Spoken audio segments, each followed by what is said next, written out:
요한복음 8장 앞부분에 나오는 가늠한 여자의 이야기는 사실은 성경의 가장 오래된 사본, 성경의 이 원전은 현재 남아있지 않습니다. 2000년이라는 시간을 내려오는 동안 소실이 되었고 그것을 베껴 쓴 사본이라는 것들이 존재합니다. 그리고 그 사본들이 한 가지가 아니라 여러 종류가 있습니다. 그런데 가장 오래된 사본, 그것일수록 원전에 가깝다는 뜻이겠지요. 그런 오래된 사본에 보면 요한복음 8장의 이 11절까지의 가늠한 여자 이야기는 나오지 않습니다. 그래서 학자들은 이 요한복음 8장의 이 앞부분의 이야기는 원래는 요한복음에 없던 이야기일 것이다. 나중에 다시 집어넣은 본문일 것이다 라고 해서 어떤 사람들은 요한복음에서 이 부분을 빼야 된다고 주장하는 사람들도 있고 아니다. 원래 있었을 것이다. 또 제3자는 원래 없었다가 다시 나중에 집어넣었다 할지라도 최종 본문에 들어있기 때문에 이것을 의미가 있는 것이라고 보고 그대로 우리가 읽어야 된다. 이렇게 여러 가지 주장들이 있습니다. 그래서 오늘 우리 본문을 보시면 8장 1절 위에 53절이라고 되어 있잖아요. 다 각각 집으로 돌아가고 거기 앞에 보면 괄호가 쳐 있죠. 꺽쇠 괄호가. 그리고 11절 맨 뒤에 보면 또 괄호가 쳐 있어요. 꺽쇠로 된. 그래서 이 부분 앞 시작 부분과 맨 뒷부분 끝나는 위치에 괄호, 꺽쇠가 쳐져 있는 이유가 이 본문은 뺄 수도 있다. 그런 의미로 이 표시가 되어 있는 것입니다. 그런데 만약 요한복음에서 오늘의 본문 이야기를 빼버리면 아마 우리 성경을 읽는 사람들의 생각과 마음속에 큰 손실이 생길 것 같습니다. 이 이야기는 워낙 유명할 뿐만이 아니라 또 의미도 대단히 깊고 감동을 주는 말씀이기 때문에 요한복음에서 이 부분을 빼도 될까? 결코 뺄 수 없다라는 생각이 우리들에게는 들 것입니다. 8장 앞부분에 나오는 이 스토리는 아주 간단합니다. 예수님을 싫어하고 예수님을 잡고 죽이려고 하는 적대 세력들인 바리새인들이 예수님 앞에 간통의 현장에서 잡힌 여자를 데리고 와서 이 여자를 어떻게 하면 좋겠습니까? 라고 질문을 하는 것입니다. 그때 예수님께서는 아주 지혜롭게 대답을 하심으로써 그 적대 세력들의 음모를 간단히 분쇄해 버리시고 이 여인을 구원해 줄 뿐만이 아니라 그 예수님을 공격하려고 했던 사람들의 영혼을 다시 정화시켜 주시는 그런 아름다운 감동이 깃들어 있는 그런 내용이라고 할 수 있습니다. 본문 내용을 좀 더 자세히 설명해 보면 이런 앞뒤 맥락과 전후 배경이 있습니다. 예수님께서는 전에도 말씀드리신 것처럼 이스라엘 북쪽의 갈릴리 출신입니다. 그런데 남쪽 유대 지역, 예루살렘 중심으로 한 남쪽 유대 지역에서 예수님은 오셔서 활동하시는 내용들이 이 요한복음에는 많이 들어있다고 했습니다. 예수님께서 갈릴리 지역에 가셨을 때 아주 엄청난 기적들을 많이 행하셨어요. 잘 아시는 오병이어, 떡 5개와 물고기 2마리로 3, 4천 명을 먹이는 큰 기적을 일으키셨습니다. 그것만으로도 전 이스라엘에 예수님에 관한 소문이 일파만파 퍼져갈 수밖에 없었습니다. 그리고 그 다음에는 물 위를 걷는 기적도 보이셨습니다. 그러자 예수님의 이런 놀라운 표적, 이적을 행사하시는 그 행동을 보고 일반 백성들은 예수님을 열광하며 따르게 되었고, 반면에 그 당시의 예루살렘 성전을 중심으로 한 사회의 지배 세력들, 바리새인과 사두개인과 대제사장, 서기관, 이런 핵심 세력들은 예수님을 아주 요주의 인물로 주목하면서 앞에 6장 7장에 보시면 예수님을 죽이려고, 잡아 죽이려고 혈안이 돼 있었다, 이런 이야기가 나오는 것을 볼 수 있습니다. 예수님께서 갈릴리로 가셔서 큰 오병이어의 기적을 행하신 후에 초막절이라는 이스라엘 명절을 지내기 위해서 예루살렘 지역으로 다시 내려오셨습니다. 그런데 그 바리새인이 보낸 사람들이 예수님을 잡으러 왔었어요. 그런데 예수님을 잡지 못하고 다시 돌아오게 되었습니다. 그래서 그 예수님을 잡으려 하는 시도들이 7장 45절에 보면 이렇게 나와 있습니다. 하속들이, 즉 하인들이 대제사장들과 바리새인들에게로 오니 저희가 묻되 어찌하여 잡아오지 아니하였느냐. 여기서 잡아오는 대상은 예수님입니다. 대제사장들과 바리새인들이 자신의 부하들을 보내서 예수를 잡아오라, 그렇게 명령을 했는데 못 잡아온 거예요. 그래서 왜 잡아오지 못했느냐라고 물었더니 46절 하속들이 대답하되 그 사람의 말하는 것처럼 말한 사람은 이때까지 없었나이다. 예수님을 잡으러 갔지만 어떤 논리적 구조라든지 명분이라든지 예수님을 도저히 잡아올 수 없었다고 고백을 하는 것입니다.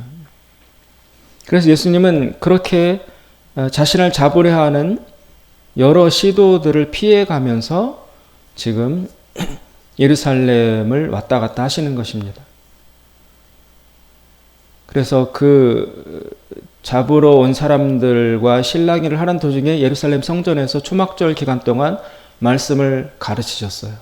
그러다가 어느 날, 그날도 말씀을 가르치시는 것을 마치고 그 다음 날이 찾아오는 배경이 오늘 8장 1절의 시작 부분입니다. 그 7장 53절에 보면 8장 1절 그 위에 부분에 다 각각 집으로 돌아가고, 예수님께서 예루살렘 성전에서 사람들에게 가르치고 바리새인들이 보낸 하속들과 실랑이를 벌이는 그 날 하루가 다 저물자 사람들은 다 집으로 돌아갔습니다. 그리고 1절에 보면 8장 1절에 예수님은 감람산으로 가셨습니다. 감람산은 예수님께서 그 마지막 십자가를 앞두고 땀방울이 핏방울이 되는 기도를 하신 장소예요. 평소에도 예수님이 감람산으로 가셔서 밤을 새워서 기도를 많이 하셨습니다. 이날도 예수님은 감람산으로 가서 기도를 하시고 그 밤을 보내신 후에 2절 아침에 다시 성전으로, 예루살렘 성전으로 들어오셨습니다. 그러자 예수님의 말씀을 듣고자 하는 기다리던 백성들이 다 나와서 예수님 주변에 모여들었습니다. 그래서 예수님은 2절에 보시면 백성이 다 나오는지라 앉으사 저희를 가르치시더니, 아침 일찍부터 예수님은 예루살렘 성전에 앉으셔서 모여든 사람들에게 말씀을 가르치고 계셨습니다. 그러던 중에 바리새인과 서기관, 이런 유력한 사람들이 그 밤사이에 간통을 하던 여자를 현장에서 잡아서 아침이 되자 예수님 앞에 보란듯이 데리고 왔습니다. 와서 그 말씀을 배우려고 앉아있는 사람들 가운데로 여자를 집어 던지고, 그리고 예수님에게 질문을 하는 것입니다. 이 여자를 어떻게 하면 좋겠습니까? 그런데 그 여자가 밤에 간음하다가 잡혔으면 이 바리새인과 서기관들이 자신들이 바로 그 시간에 판단해서 처리하면 됐어요. 그런데 굳이 예수님한테 이 여자를 끌고 왔습니다. 예수님은 지금 대제사장도 아니고 서기관도 아니에요. 예수님에게 이 여자에 대한 판단을 결정할 책임도 없고 의무도 없어요. 아무 상관없는 예수님한테 바리새인들이 이 여자를 데리고 왔습니다. 거기에는 목적이 있는 것입니다. 예수님을 함정에 빠뜨리려고, 예수님을 올무에 집어넣으려고 하는 음모가 바리새인들 속에 있는 것입니다. 왜냐하면 모세가 하나님께로서 받은 율법에 보면 간음하다가 현장에서 잡히면 돌로 쳐서 죽이게 되어 있어요. 그런데 예수님이 만약 돌로 쳐 죽여라 그런 명령을 내리면 두 가지 위험이 찾아오는데, 첫째는 당신은 로마의 지배하에 있었기 때문에 사람을 죽이는 결정을 유대인들은 할 수 없었어요. 그 판단은 로마에서만 할 수 있었습니다. 그래서 예수님이 저 여자 죽여라 그러면 로마의 그 질서를 깨뜨리는 그런 죄목으로 잡혀 들어가게 되고, 또 만약에 예수님이 죽여라 그러면 지금까지 예수님이 하신 행적으로 볼 때 예수님은 약한 자를 사랑하고 죄인들을 용서하고 뜨거운 인간애로 온 사람들에게 알려져 있고 존경을 받고 있었는데, 예수님께서 가차없이 저 여자를 죽여라 그러면 완전 저 사람 지금까지 해왔던 말과 전혀 다른 사람이구나. 그래서 또 예수님이 낭패에 빠지도록 하려는 그런 어두운 의도를 가지고 바리새인들이 와서 이 질문을 하는 것입니다. 반면에 그냥 살려줘라 그러면 이스라엘의 질서인 율법을 정면으로 어기는 것이 되기 때문에 이쪽으로 가도 걸리고 이쪽으로 가도 또 걸리게 되는 그런 딜레마의 상황을 만들어 놓은 채 예수님에게 와서 어떻게 하면 좋겠느냐라고 넌지시 물어보고 있는 것입니다.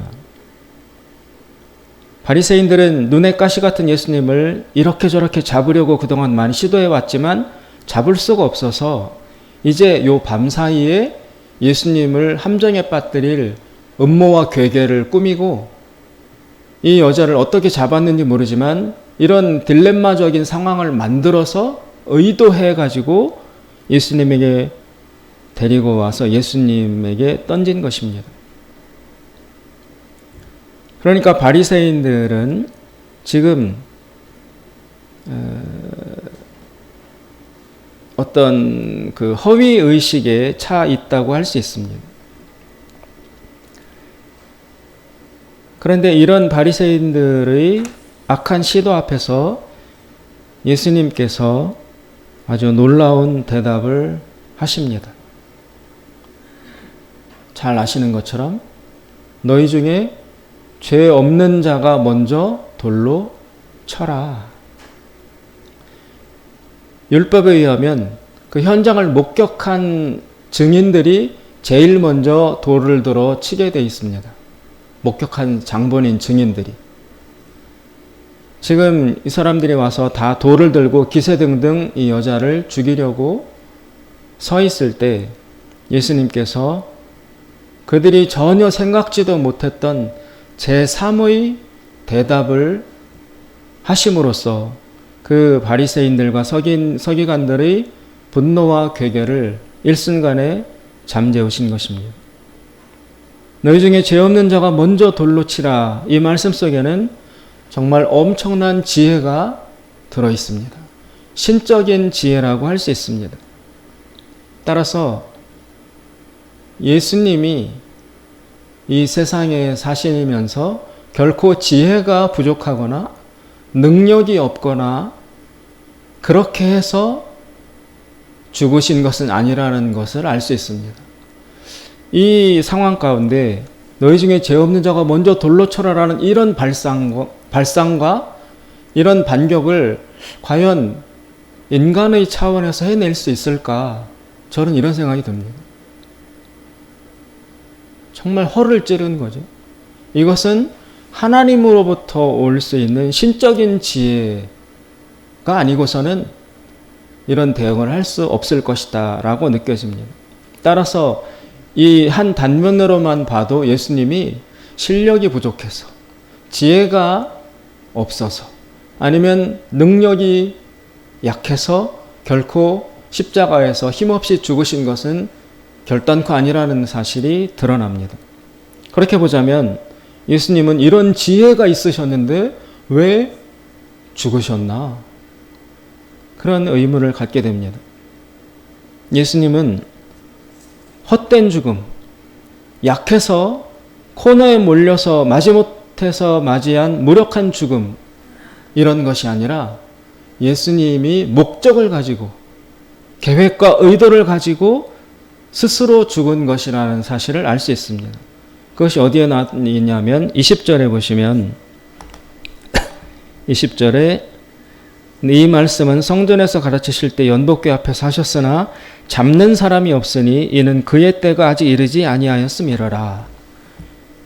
그의 때, 이게 바로 십자가에서 죽으시는 때예요. 잡히면 예수님은 죽는 거거든요. 근데 예수님이 이런 굉장히 공격적이고 사회 혼란적인 말씀을 예루살렘 성전에서 무차별적으로 가르치고 있는데도, 그런데도 바리새인과 서기관들은 예수님을 잡지를 못해요. 그 까닭을 20절은 아직 예수님이 잡히셔서 십자가에서 죽으실 때가 도래하지 않았기 때문에 못 잡고 있는 것이다 라고 해설하고 있습니다. 그러면 예수님이 죽으실 때까지도 이미 정해져 있다. 예수님은 알고 있다. 이 사실로 볼 때 예수님의 죽음은 목적을 가지고 죽은 것이다. 그럼 그 목적은 무엇인가? 바로 인간의 구원입니다. 온 인간을 구원하시기 위한 목적을 가지고 스스로 의도적으로 한 걸음씩 계획된 죽음을 향하여 나아가셨다는 사실을 알 수 있습니다. 예수님이 지금 죄 없는 자가 먼저 돌로 치라 라는 이런 기가 막힌 반격을 하실 수 있을 만큼의 지혜로 충만하신 분이라면 어떠한 공격도 다 막아내실 수 있는 역량이 충분히 있으셨음에도 불구하고 죽으신 것으로 볼 때 예수님은 헛되이 힘이 없어서 죽으신 것이 아니라 알고 죽으신 것이다. 목적을 가지고 자신의 죽음의 때를 기획해 놓고 의도적인 죽음으로 걸어가신 것이다 라는 사실을 알 수 있습니다. 예수님의 이 지혜는 하늘로부터 온 지혜라고 할 수 있습니다. 성경에 보면 구약 성경에 솔로몬이 지혜로운 판단을 했다고 나온 적이 있죠. 어떤 여자 둘이 어느 날 솔로몬을 찾아왔습니다. 아기 하나를 둘이 같이 데려갔는데 서로 내 아이다 주장을 하는 것입니다. 그런데 어떤 한 아이가 동시에 두 여자의 아이일 수는 없잖아요. 한 사람은 진짜 엄마고 한 사람은 가짜 엄마일 수밖에 없습니다. 그러나 그 엄마들 둘이 강력하게 내가 진짜 엄마다라고 주장합니다. 따라서 그 두 여자의 주장의 강력함, 또 자기를 증명하는 논리, 말, 변호, 이런 것만을 가지고는 진짜 엄마를 가려낼 수가 없었습니다. 그러자 솔로몬이 판단을 내려주기를, 좋다. 너희 둘이 막상막하로 주장을 하니 이 방법밖에 없다. 저 아이를 둘로 잘라라. 잘라서 반씩 나눠 가져라. 너무 팽팽하니까 그렇게 할 수밖에 없다라고 솔로몬이 판결을 내렸습니다. 그러자 진짜 엄마는 그 아이를 사랑하는 마음이 진실하게 있기 때문에 차라리 내가 양보하겠다. 저 아이가 사는 것이 더 낫지 죽여서 나눠가는 것이 무슨 의미가 있느냐. 진정한 사랑을 가진 엄마 입장에서는 그렇게 대답할 수밖에 없겠죠. 그래서 진짜 엄마, 가짜 엄마를 가려냈다는 유명한 솔로몬의 지혜로운 재판 이야기가 구약 성경에 나오지 않습니까?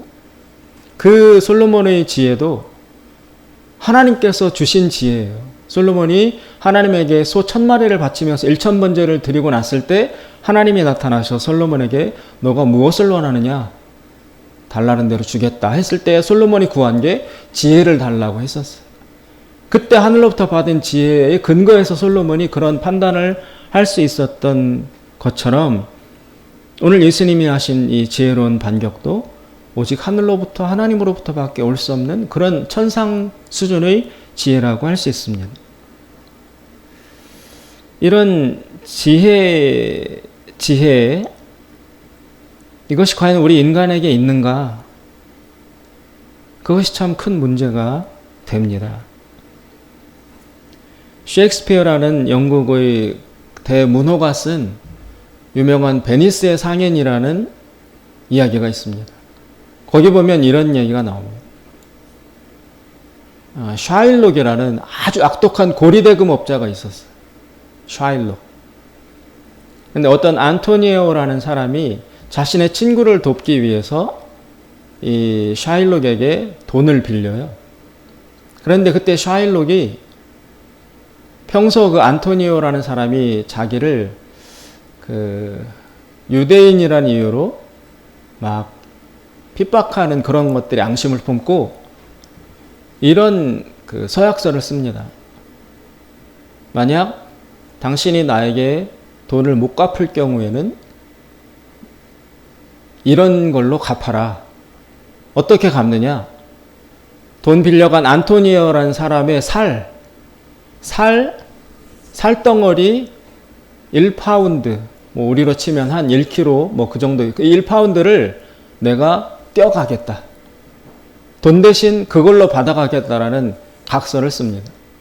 그러다가 시간이 흐르고 사건이 전개되면서 공교롭게도 그 빌려간 안토니오라는 사람이 진짜 돈을 못 갚게 됐어요. 그래서 법정적으로만 보면 실제 채권자인 샤일록이 채무자인 안토니오의 살을 1kg를 잘라가야 돼요. 그렇게 서약을 했기 때문에 공교로운 딜레마의 상황에 직면한 것입니다. 그럴 때 안토니오와 관련이 있는 어떤 사람이 지혜를 발휘해서 재판관으로 분장을 해가지고 이런 식으로 대응합니다. 좋다. 서약서를 그렇게 썼으니 그대로 판결하고 진행할 수밖에 없다. 샤일록은 이 안토니오라는 사람 채무자의 살을 1kg를 잘라가라. 그 대신 피를 한 방울도 흘리지 말고 잘라가라. 원하는 대로 서약서 쓴 대로 살 잘라가라. 1kg. 그런데 피를 흘려서는 안 된다는 조건이 서약서에 없기 때문에 피 한 방울도 흘리지 않은 채 살을 잘라가라. 그래서 샤일록이라는 채무자가 악덕 고리대금업자가 더 이상 진행을 못하고 패배한 이야기가 셰익스피어 이야기에 나와 있습니다.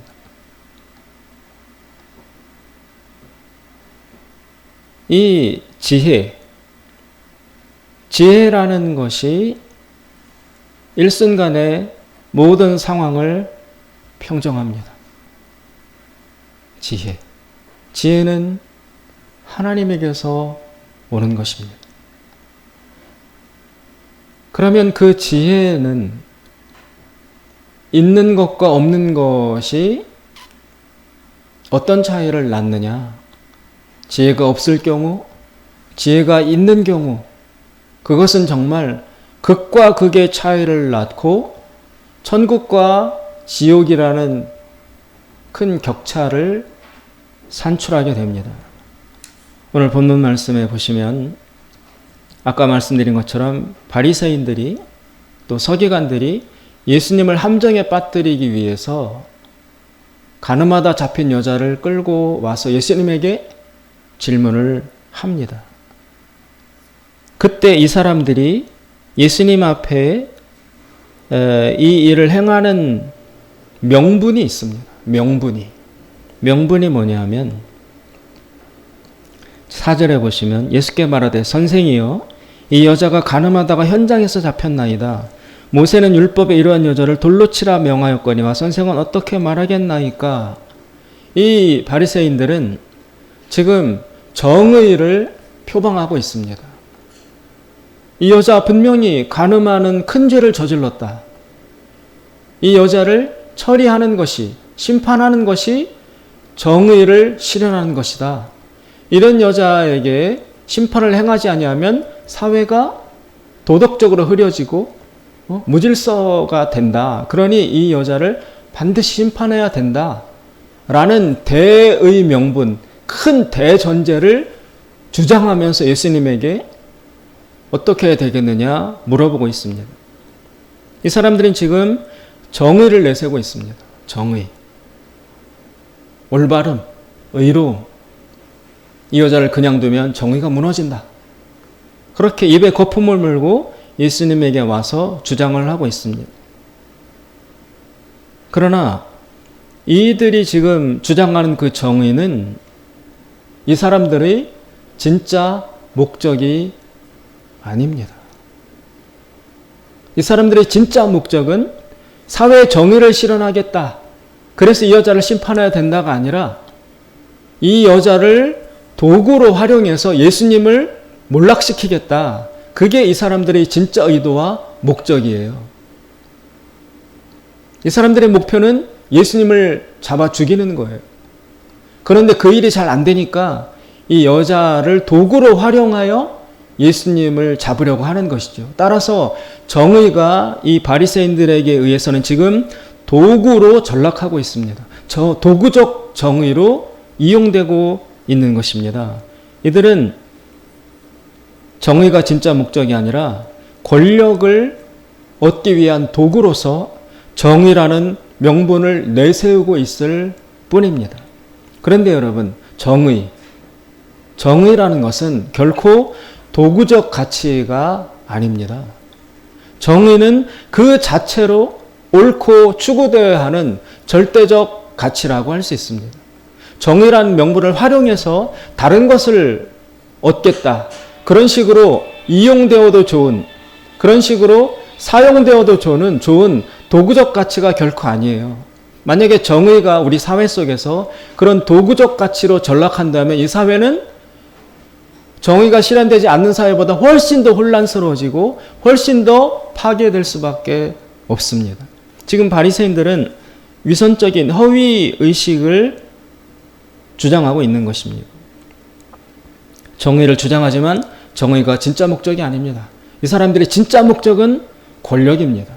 그동안 유대 사회에서 강고하게 누려왔던 자신들의 권력을 계속 유지하기 위해서 그 권력에 저항하는, 권력의 위험이 되는 예수라는 사람을 제거하기 위해서 권력이라는 욕망을 추구하기 위해서 단지 사람들 앞에서는 정의라는 허위 명분을 내세우고 있을 뿐이라는 것입니다. 정의가 도구로 전락되어 있습니다. 이런 일들은 우리나라뿐만이 아니라 세계 사회의 곳곳에서 이런 일들이 일어나고 있습니다. 독일의 경우에 보면 이런 일이 있었습니다.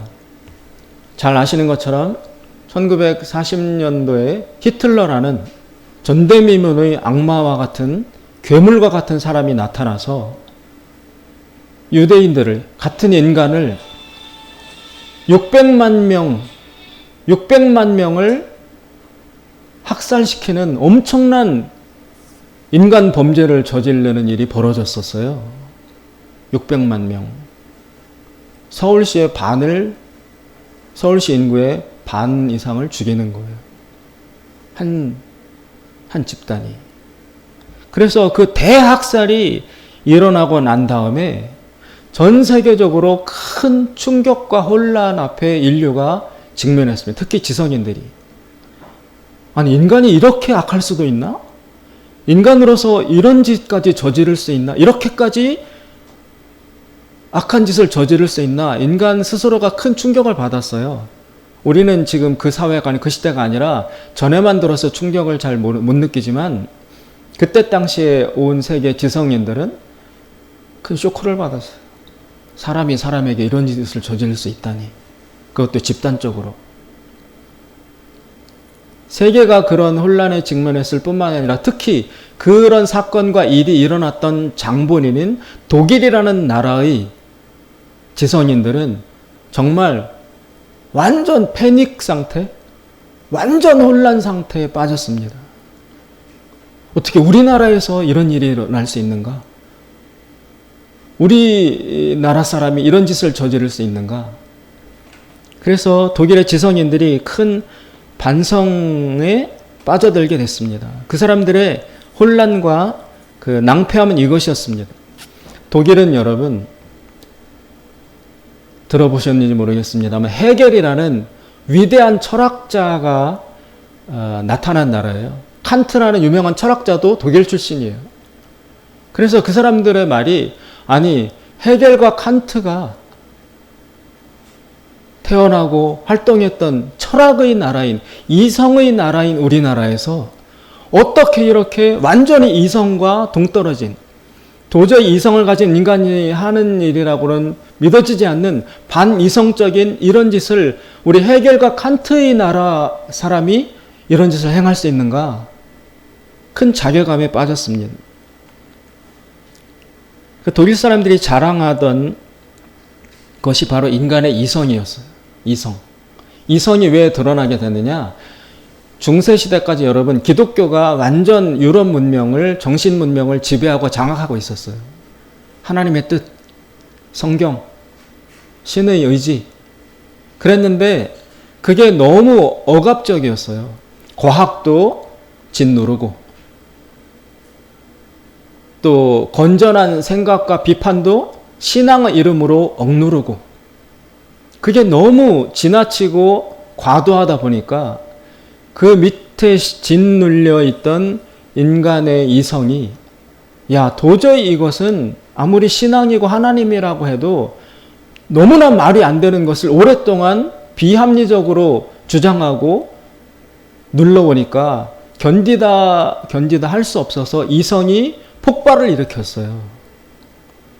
그래서 오랫동안 내려오던 기독교의 지배를 이렇게 밀어내고 인간 이성이 중요하다. 신앙도 이성으로 판단해야 된다. 인간의 이성으로 판단해서 너무 비합리적인 것은 신앙이라 할지라도 기독교라 할지라도 분석해서 뺄 건 빼고 재검토를 해야 된다라는 식으로 해서 1500년 동안 내려오던 기독교의 아성이 밀려나고 인간 이성이 중요하다라고 폭발적으로 인간 이성의 시대가 도래하게 됐습니다. 그때 그 인간 이성을 주장하고 신뢰하는 그 합리주의의 최고봉이 칸트와 헤겔이라는 사람이에요. 그 철학자들이 독일에서 태어난 사람들이에요. 그러니까 독일의 칸트 헤겔의 그 합리주의적 이성주의적 철학이 세계 최고였어요. 인간 이성으로 모든 것을 판단하고 바르게 분석해서 제대로 된 결정을 내리고 가면 그러면 아름다운 나라, 평화로운 나라, 인간 최고의 문명을 이룰 수 있다라는 낙관론이 독일에서 탄생을 해서 지배를 해왔었습니다. 그런데 바로 그 나라에서 철저히 반이성적인 인간의 이성으로서 저렇게 할 수 있느냐라는 강력한 반증이 되는 히틀러라는 악마가 나타나서 그동안 내려오던 이성 중심의 독일 문명을 완전히 짓밟아 버린 거예요. 거기에 충격을 받은 독일 지성인들이 혼란에 빠지고 스스로를 성찰해 보기 시작했습니다. 인간의 이성이 과연 믿을 만한 건가? 인간의 이성이라고 해서 무조건 다 신뢰해도 되는가? 옛날에 기독교 믿음이다, 하나님이다, 성경이다라고 해서 절대적으로 믿음을 요구했던 것만큼 그 반대로 나타난, 대안으로 나타난 이성 역시 절대적 신뢰를 부여하기에 과연 적합한가라는 질문이 다시 솟아나기 시작했다라는 것입니다. 그런 이성에 대한 성찰과 반성의 작업을 주도적으로 한 사람들을 독일 프랑크푸르트라는 도시에서 모여서 일군의 학자들이 그런 비판 활동을 한 것을 로부터 출발해서 그들을 프랑크푸르트 학파라고 부르게 됩니다. 제가 석사학위 논문을 그 프랑크푸르트 학파라는 사람들의 이론에 근거해서 쓴 적이 있어요. 그래서 그들의 결론이 뭐냐면 이성도 도구화 될 수 있다. 이성이라고 절대적으로 신뢰할 수 있는 것은 아니다. 이성도 도구로 전락할 수 있다. 그러면 그 이성을 도구로 전락시킬 때에 진짜 주인은 무엇이냐? 결국 인간의 욕심이다. 정의, 이성, 이것은 그 자체로 옳은 가치, 절대적 가치들입니다. 그런데 그러면 정의, 이성 이런 것들만을 그 자체로 맡겨둬서만 되는가? 어떤 사람이 나는 정의를 추구한다. 나는 정의를 실현하고자 한다. 라고 할 때 그 사람이 정의를 내세우기만 한다고 해서 정의를 저 사람은 실현하려고 하는구나. 그래서 정의로운 사람이구나 라고 해서 바로 100% 신뢰해도 되는 것인가? 어떤 사람이 나는 이성으로 판단한다. 나는 철저히 이성적으로 검토한 후에 행동한다 라고 주장한다고 해서 그 자체만을 믿고 맡겨도 되는가? 라는 질문이 다시 생겼다는 것입니다. 그래서 검토해 보니까 정의조차도, 정의라는 큰 가치도 인간의 욕망에 의해서 도구로 전락할 수 있다. 인간의 이성도 그 사람이 목표라는 진짜 욕망을 감추는 대의 명분, 도구적 명분으로 악용될 수 있다라는 사실을 밝혀냈다라는 것입니다. 그래서 이성이라고 다 믿어서는 안 된다. 이성이 도구로 전락할 수 있다라는 게 그 프랑크푸르트 학파의 전제입니다. 명제입니다. 인간의 욕망과 욕심에 의해서 정의도 이성도 도구로 활용될 수 있다. 이것에 비추어서 여러분 오늘 우리나라 형편을 살펴볼 필요가 있습니다. 지금 대통령 선거를 약 2달도 못 되는 2달 남짓의 시간을 남겨놓고 있습니다. 그런데 이 대통령 선거를 위해서 나오는 사람들이 다 정의를 명분으로 내세우고 있습니다. 정의. 나는 정의를 실현하기 위해서 대통령이 되고자 합니다. 나는 정의를 구현하고자 대통령이 되어야 하겠습니다. 라고 그렇게 표방은 해요. 다 주장은 해요. 그런데 과연 그 사람들이 진짜 정의를 목표로 하는 자들인가를 질문해 봐야 된다는 것입니다. 정말 정의가 저 사람의 목표인가? 정말 정의를 위해서? 공정함을 위해서? 권력을 갖겠다는 것인가? 그 질문을 해봐야 된다는 것입니다. 과연 그 사람들이 진짜 목표로 하는 것은 혹시 권력욕 아닌가? 권력에 대한 욕망, 권력에 대한 욕심, 그것을 얻기 위해서 그러자면 선거라는 과정을 거쳐야 되니까 백성들에게 나는 권력이 좋아서 권력을 추구하기 위해서 대통령이 되겠다고 노골적으로 이야기하면 아무도 표를 안 주니까 실제 욕망과 욕심의 목표인 권력은 감추어 놓은 채 겉으로만 나는 정의를 추구합니다. 정의를 위해서 대통령이 되어야 합니다라고 선전하고 있는 것만 아닌가라는 것을 자세하게 정밀하게 들여다볼 필요가 있다라는 것입니다. 단지 명분으로만 정의를 주장한다면 그 사람들에게 속으면 안 됩니다. 오늘 지금 바리새인들이 예수님을 찾아와서 이 현장에서 가늠한 이 여자를 그대로 살려두면 우리나라의 정의는 무너집니다. 그래서 이 여자를 반드시 처단해야 됩니다. 라고 주장을 하고 있지만 이 바리새인과 서기관들의 진짜 목표는 정의 실현이 아니라 자신들의 권력을 계속 유지하겠다는 욕심과 욕망이라는 것입니다. 그것을 감춘 채 도구로서만 명분으로서만 정의를 내세우고 있는 것입니다. 예수님 그것을 간파하시고 속지 않으시고 그렇다면 너희 중에 죄 없는 자가 먼저 돌로 쳐 봐라 라는 한마디를 던지신 것입니다.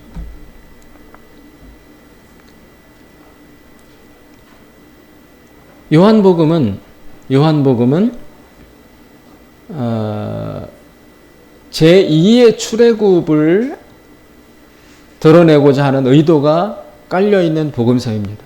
제2의 출애굽이란 무엇이냐? 이스라엘 초기 역사에 모세로 인한 출애굽 사건이 있었잖아요. 그래서 이스라엘이 해방되어 나왔습니다. 그런데 그것으로 실제 인간의 평화와 구원이 이루어지지는 못했습니다. 그래서 새로운 진짜 출애굽이 필요하다. 그런 전제를 요한복음은 담고 있습니다.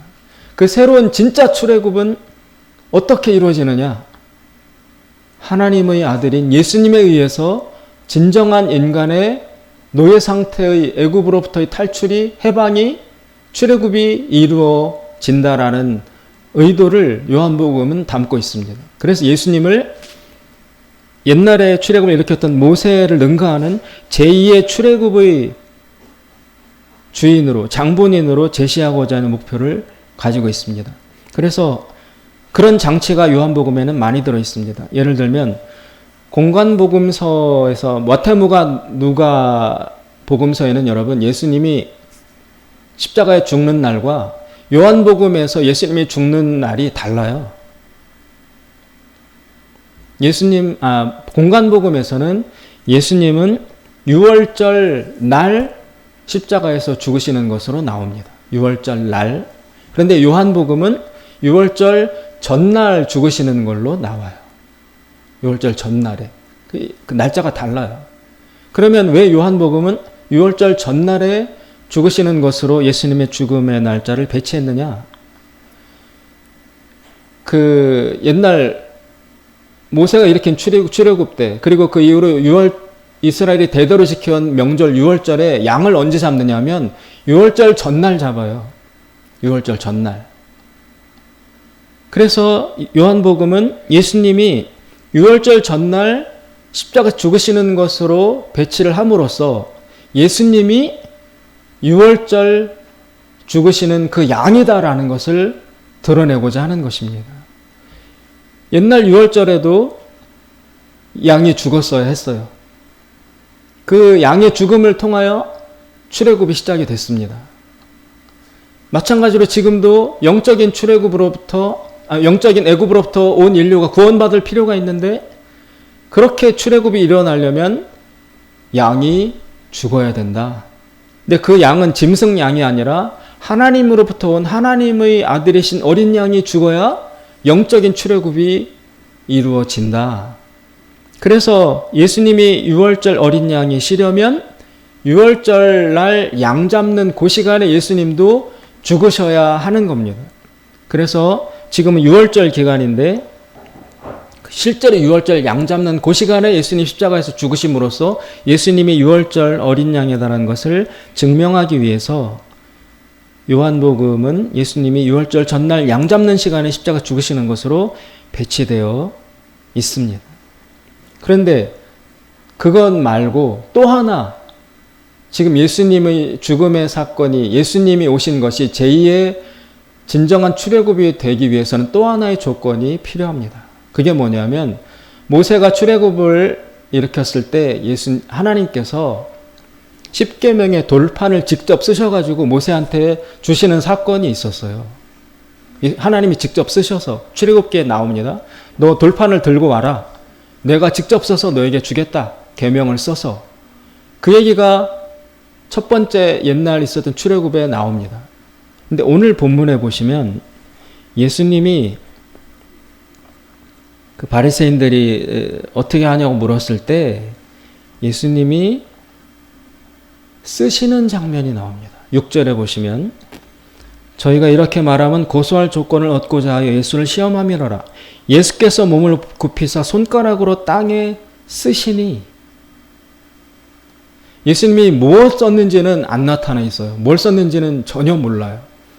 근데 이 사건 현장 앞에서 예수님이 굳이 그 긴장 속에 무언가 땅에 쓰시는 일을 왜 했을까? 왜 손가락으로 땅에 썼다는 이야기가 나올까? 그것은 바로 과거 1차 출애굽 때 하나님이 직접 계명을 돌판에 쓰셨던 것처럼 이번에도 진정한 출애굽이 되려면 하나님이신 예수님이 새로운 계명을 써서 주시는 것이 필요했기 때문에 이 썼다는 이야기가 나오고 있다는 것입니다. 예수님께서는 무엇을 과연 쓰셨을까? 땅에 새로운 계명을 쓰셨을 것입니다.